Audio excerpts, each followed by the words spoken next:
the path on the clock face is always an arc. Imagine your racket head following this curve. Don't just go straight from 6 or 7 o'clock to 12 o'clock. A straight line to 12 o'clock is just a push, not a loop. That's why your backhand is weak. Today, we're going to teach you the backhand banana flick. Many players struggle with their backhand loop because they haven't mastered the backhand banana flick. Their stroke is often a simple push, like a backhand drive, lacking the proper brushing motion. The first key point for the backhand banana flick is your positioning. Creating enough space is crucial. Many players miss the ball simply because they can't reach it. Or they rush the shot, which is the most frustrating part of learning this technique. First, let's be clear, the banana flick is for handling short balls to the middle and backhand side of the table. You can use it against any spin, topspin, backspin, side spin, and even half-long balls. This is because conventional pushes and flicks are passive or transitional techniques. The backhand banana flick, however, is an attacking technique. A good banana flick, whether to the middle or down the line, turns defense into an attack and can catch your opponent off guard. Even if I know how to read spin for a push, against an unfamiliar opponent with tricky serves, it's hard to judge correctly, even if they are a weaker player. But because the banana flick is a friction-based technique, it can handle any type of spin. Except for long pips, which lack the necessary grip, both short and medium pips are capable of executing the banana flick. The most important key point for the banana flick is waiting for the ball. Because it's a short ball, its pace after the bounce is relatively slow. Against a slow ball, you must get into position first, pause, and then execute the stroke to synchronize your power. For instance, I move in, wait for a moment, and then execute the banana flick. This is how I time the shot correctly. Most players get into position and are afraid to wait, feeling like the ball is about to drop. Actually, it's perfectly fine to contact the ball as it starts to descend.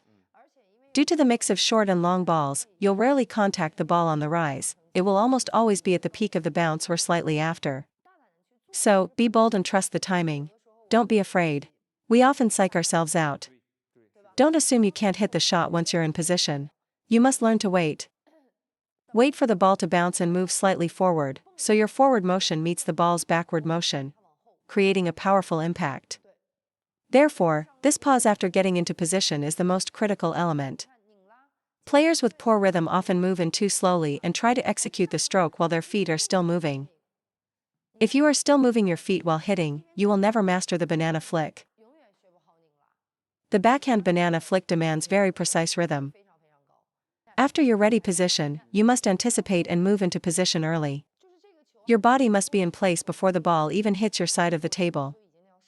If you only start moving after you hear the ball bounce, you will most likely miss the shot. So, the first prerequisite for a successful banana flick is quick anticipation and total focus. Your body and feet must get there first, and your stroke should be prepared before the ball bounces.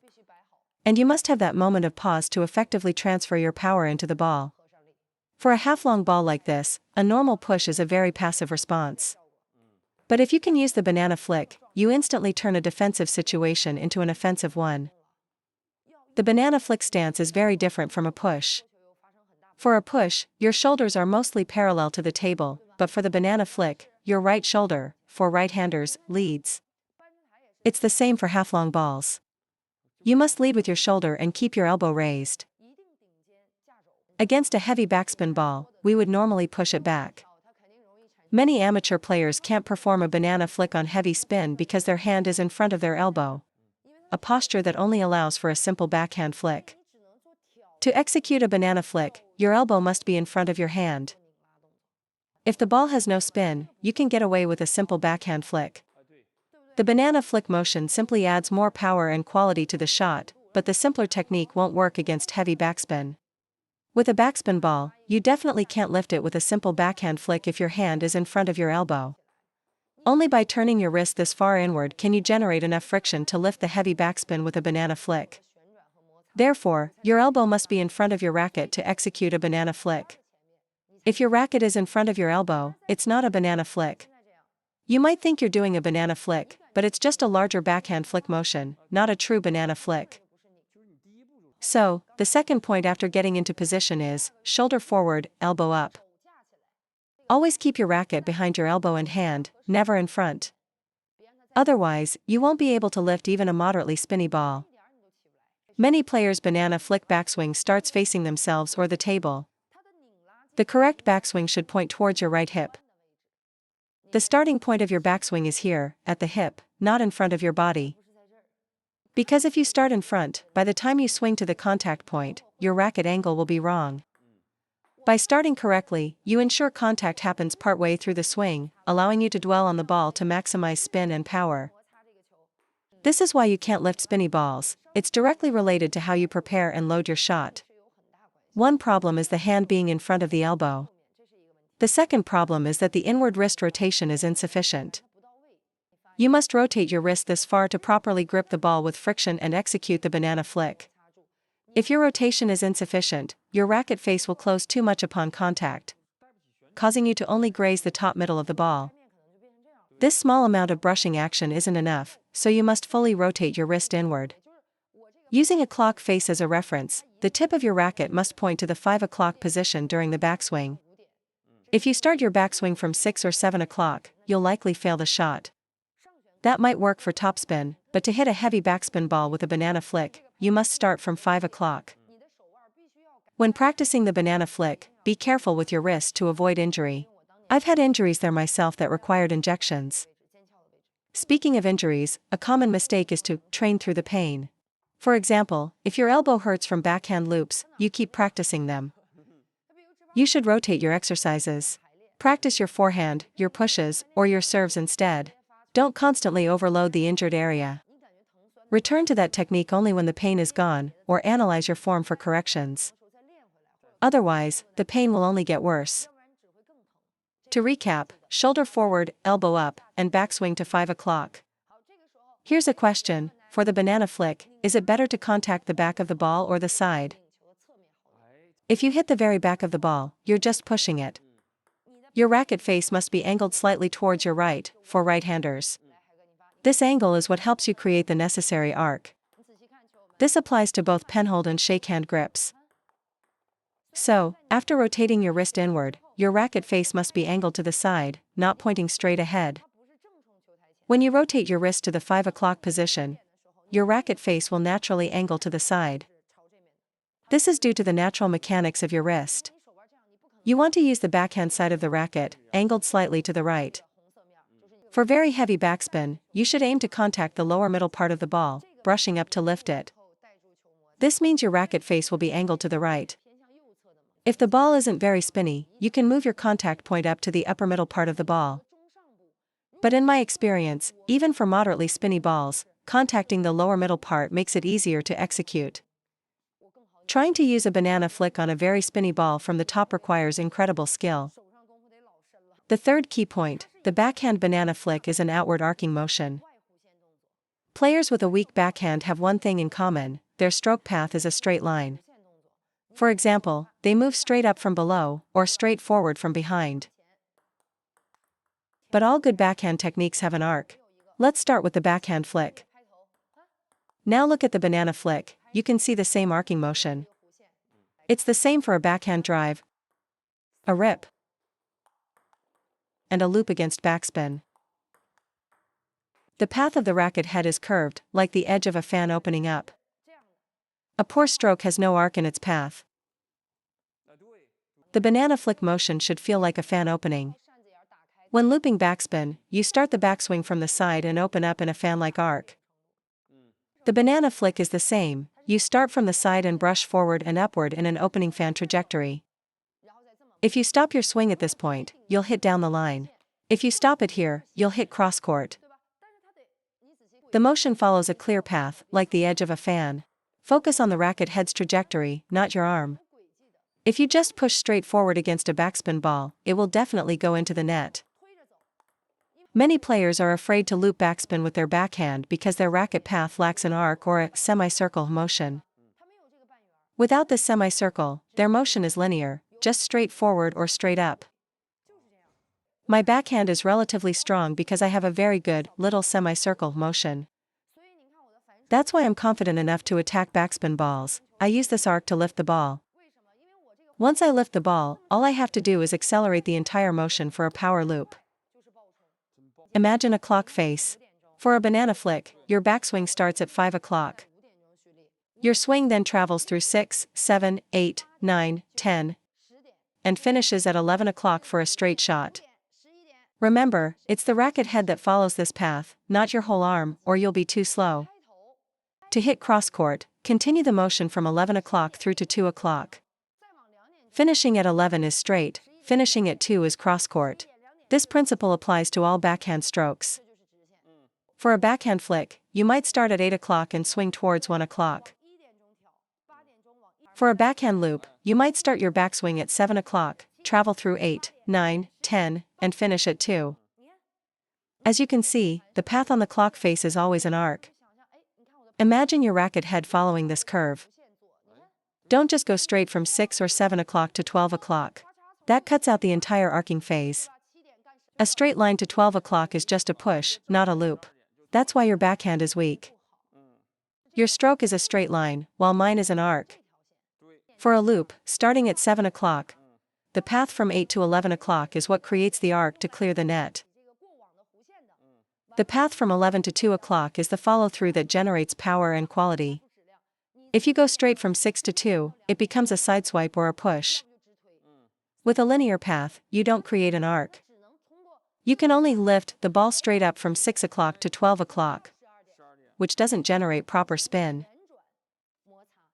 The result is you can lift no-spin balls, but backspin balls will go into the net. A lifted ball like that has no attacking power, you've only changed backspin to topspin. Only by following this arcing path can I generate heavy spin and get that whip-like feeling for power. You cannot generate quality shots with a linear motion. The forehand loop follows the same principle. For backspin, your backswing might point to 6 o'clock. As you swing up, you'll contact the ball around the 5 or 4:30 position. After contact, you must continue along the outward arc we always talk about, finishing at 12 or 1 o'clock. To hit wide, finish at 1 o'clock. To hit to the middle, finish at 12 o'clock. The problem many amateurs have is they start their backswing horizontally from 3 o'clock. They pull back to 4 o'clock and then just push forward and lift up, completely missing the outward arc. To have a good loop, you must have an outward arc. Watch my motion closely. I start the backswing at 6 o'clock and make contact around 5 or 4:30. Pay attention to my hand's trajectory. My racket head is following the path of the clock face.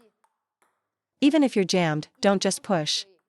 You have to use a smaller outward arc, a small semicircle. By starting my backswing here and following this arc, I can guarantee the ball will go over the net. To add power, I just accelerate this motion, and the shot becomes fast and powerful. The backhand loop against backspin is the same. I start with the racket head at 7 o'clock. Amateurs often go straight from 7 or 9 o'clock to 12 o'clock, skipping the arcing path. Watch my racket head. It starts at 7 o'clock and travels towards 1 o'clock. From 7 o'clock to 1 o'clock. If I speed up this motion, the shot gains power. Simply by making the racket head whip around faster, I generate more power. Looking at the common amateur mistake, the racket angle doesn't change. It's just a vertical up and down motion. Once you understand this trajectory, your loop will improve dramatically. Within this correct technical framework, you progress from a slow racket head speed to a fast one, and then add your body rotation for a power loop. To summarize the banana flick trajectory, from 5 o'clock to 11 o'clock is straight, and from 5 o'clock to 2 o'clock is cross-court. During the banana flick motion, your elbow should remain stable. Many players fail because when they execute the shot, their elbow drops like a seesaw. This also applies to the backhand rip. If your elbow drops or pushes forward with your arm, you'll never do it correctly. Your elbow should act as a pivot point. I need to keep my elbow stable and use it as a pivot to execute the shot. Watch my arm carefully. The elbow remains stable and acts as a pivot. Don't let your elbow drop or push forward as you execute the shot. This is a very common mistake. Remember, the elbow is fixed. The rotation comes from your racket head, forearm, and wrist. Your forearm should swing like a pendulum to generate spin.